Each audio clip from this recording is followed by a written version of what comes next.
last video, we used a script to change the properties of the baseplate, but did you notice how we had to type out game.workspace.baseplate each time we wanted to change a property?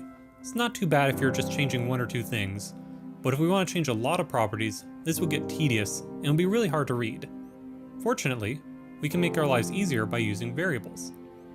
In an earlier video, we stored strings and numbers inside of variables, but we can store Roblox objects like parts in variables as well. To do this in a script, we first type the word local, then the name of our variable. I'm going to name this variable my baseplate. Then we use the equal sign to say we want to store something in the variable. Then we have to tell the game which part to store. Just like when we set the property of a part, we have to tell the game where to find it.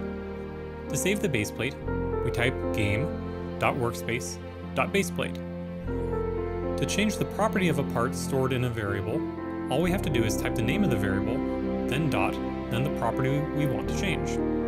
Just like before, let's change the transparency and color of the baseplate. So I'm going to type the name of the variable, my baseplate, then dot, then transparency, then equals, then 0.5. We can do the same for brick color, just my baseplate dot brick color equals brick color dot blue. If we hit run, we can see that this works just like the last video, but the code is much easier to write and read. One thing to note about the local keyword, we only need to use local the first time we store a value in a variable.